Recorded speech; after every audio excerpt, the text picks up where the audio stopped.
Hello everyone, எல்லாருக்கும் வணக்கங்க. Welcome to Kayu's kitchen. இன்றைக்கி நம்ம காயூஸ் கிச்சனில் என்ன ஸ்பெஷல் ரெசிபி பார்க்க போகிறோம் அப்படின்னா, ரொம்பவே டெலிஷியஸ் அண்ட் டேஸ்டியான சிக்கன் கிரேவி தாங்க. இந்த சிக்கன் கிரேவி நம்ம வீட்டில் இருக்கக்கூடிய சிம்பிள் மசாலா பொருட்களை வச்சே அருமையாக செஞ்சிடலாங்க.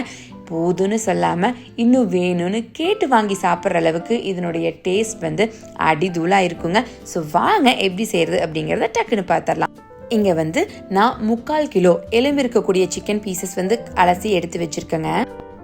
அடுத்து நம்ம ஸ்டவ் ஆன் பண்ணி கடாய் வச்சு, கடாய் சூடானதும் ஒரு 3 டேபிள் ஸ்பூன் எண்ணெய் சேர்த்துக்கலாங்க.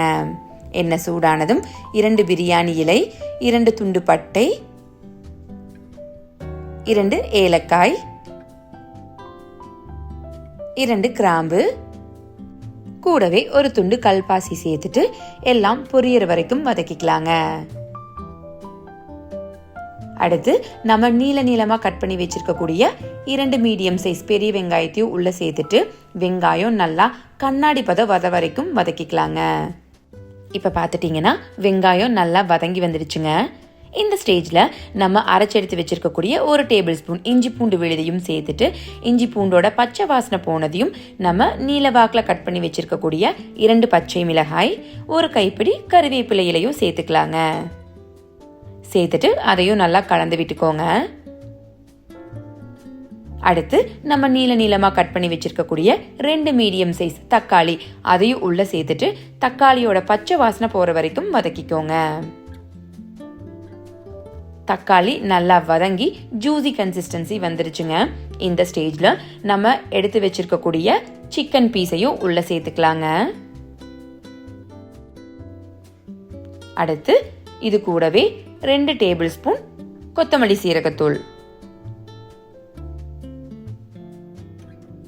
காரத்துக்கு தேவையான அளவு மிளகாய் தூள், 1/4 டீஸ்பூன் மஞ்சள் தூள், 1 டீஸ்பூன் கரம் மசாலா, சிக்கன் வேகிறதுக்கு தேவையான அளவு உப்பு சேர்த்துக்கிறேங்க.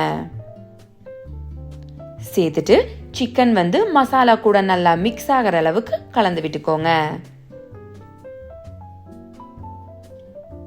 இப்போ பார்த்துட்டிங்கன்னா சிக்கன் மசாலா கூட நல்லா மிக்ஸ் ஆயிடுச்சுங்க. நம்ம மூடி போட்டு மூடி வச்சிடலாங்க.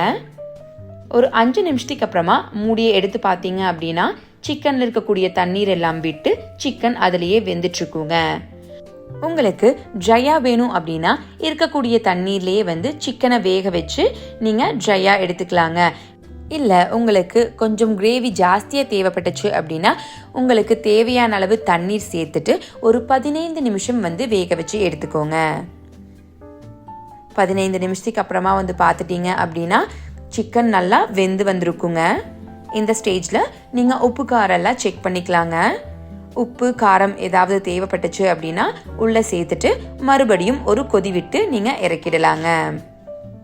இப்போ சிக்கன் வெந்திருக்கா இல்லையா அப்படிங்கிறத செக் பண்ணுறதுக்கு நம்ம ஒரு பீஸ் சிக்கன் எடுத்து ஒரு ஸ்பூன் வச்சு அந்த சிக்கனை அமுத்தி விடும் பொழுது சிக்கன் நல்லா பிரிஞ்சு வருங்க. இப்படி பிரிஞ்சு வந்தது அப்படின்னா சிக்கன் வெந்துருச்சு அப்படின்னு நம்ம எடுத்துக்கலாம்.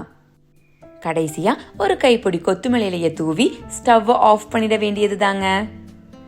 அவ்வளோதாங்க, நமக்கு ரொம்பவே சிம்பிள் அண்ட் டேஸ்டியான சிக்கன் கிரேவி அருமையாக அட்டகாசமாக ரெடி ஆயிடுச்சுங்க.